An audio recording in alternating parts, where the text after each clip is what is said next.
Welcome to the reconvening of the National Citizens Inquiry.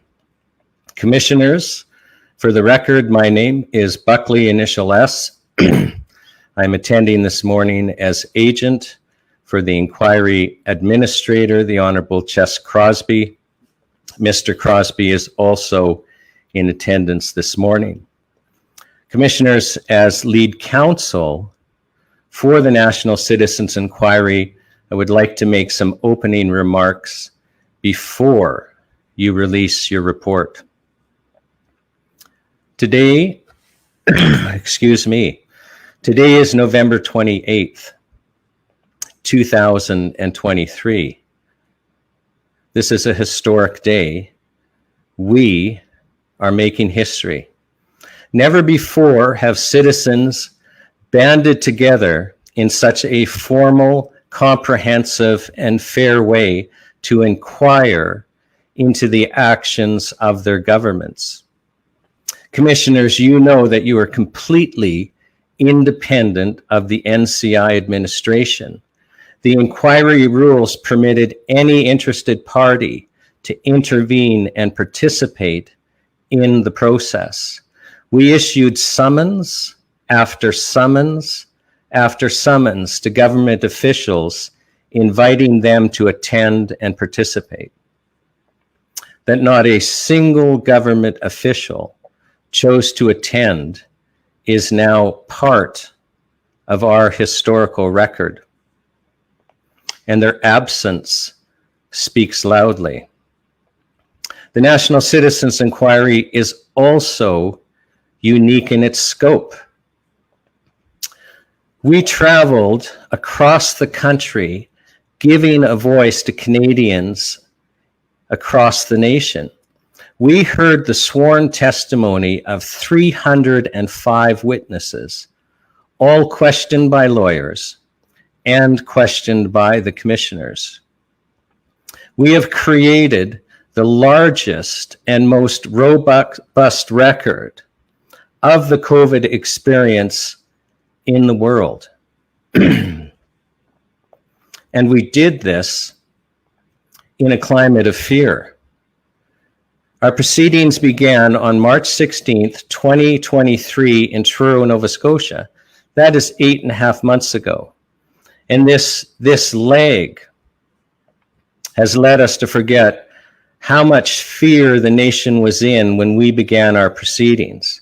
It's been now long enough without us being muzzled with masks, long enough without us being locked in our homes, that we're starting to feel a little bit normal. But we would do ourselves a disservice as this report is released if we do not recall what came before and the context and the climate of fear in which the National Citizens Inquiry hearings took place. Beginning in the spring of 2020, we were plunged into a culture of fear, which threw the entire nation into a panic. Many believed that there was a dangerous virus that posed a mortal threat to them and their loved ones. Others saw the country become a police state. There was public discourse about putting unvaccinated Canadians into camps. There was public discourse about criminalizing the refusal to take a medical treatment. We were put under house arrest. We were muzzled like animals with masks. We were viciously divided into camps, the vaxxed and the unvaxxed. We were censored. We had our bank accounts frozen. I recently gave 2 lectures, commissioners, in which I asked the audience, put up your hand if at the height of the COVID madness, you honestly believed that the army would be going door to door, dragging unvaccinated people out of their homes and forcibly jabbing them. I was asking roughly 850 people, and these audiences would be mixed, both vaxxed and unvaxxed. Commissioners, almost every hand went up. The country was under such a cloud of evil and darkness that a large number of Canadians believed that the army would be used to forcefully vaccinate us. We watched in horror as masked police officers, and it is not okay for police officers to be masked against the citizens for which they are to protect and serve. And so for those officers who chose to follow orders and wear a mask, I say shame on you. But we watched masked police officers dressed in black to be intimidating forcibly dismantle the peaceful trucker protest. I watched live stream on February 18th, 2022, as a police horse trampled Roberta Paulson. We all watched as our fellow Canadians locked arms to resist and chanted to each other, "Hold the line!" As one by one, the police picked them off and arrested them. And as we saw during some video at the National Citizens Inquiry, at times put the boots to those on the ground. We watched and we saw and we remember. But for all those watching this, I want you to remember that beautiful event, because something beautiful happened there. There was an example set for all of us to follow, because we watched our fellow Canadians hold the line as long as they could. And they've set for us a beautiful example to follow. And we owe them and we owe the truckers a debt of gratitude, because they bought us a period of peace. It was no accident that the following month, in March of 2022, the provincial restrictions started to fall. And most of the federal restrictions, but for the travel advisory or travel restriction, fell. We owe them a debt of gratitude, and it was that period of peace that they brought us that allowed the NCI to happen. It was during this lull that we appeared on the screen. Now, when we started, there was an absolute climate of fear in the nation. We had witness after witness after witness drop out because they were afraid to testify. Some were afraid of economic consequences. Some were afraid of social consequences. Some were afraid of other consequences. I was afraid to go in front of the camera. We were in such a climate of fear. And commissioners, you will remember when you went through the commissioner selection process and when we were preparing you to be independent and run the hearings, that there were discussions about the fact that there may be repercussions for being a commissioner. And there may yet be repercussions for being a commissioner. It's like we've been in the eye of the hurricane. We were in this storm of this COVID madness. And then the truckers appeared, and we've gotten this respite. It's like the hurricane moved over us and we were now in the eye. But we're starting to feel the winds again. We're starting to feel other winds blowing. We know that the hurricane, the storm is coming, and that we face uncertain times. But this time it will be different for most of us, because some things are certain, commissioners. It is certain that we will hold the line as long as we can.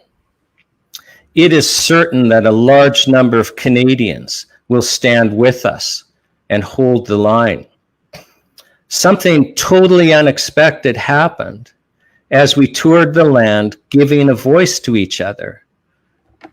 We learned that we are not alone. We had felt isolated, we felt afraid. We learned that we are not alone. We learned that we can overcome our fear.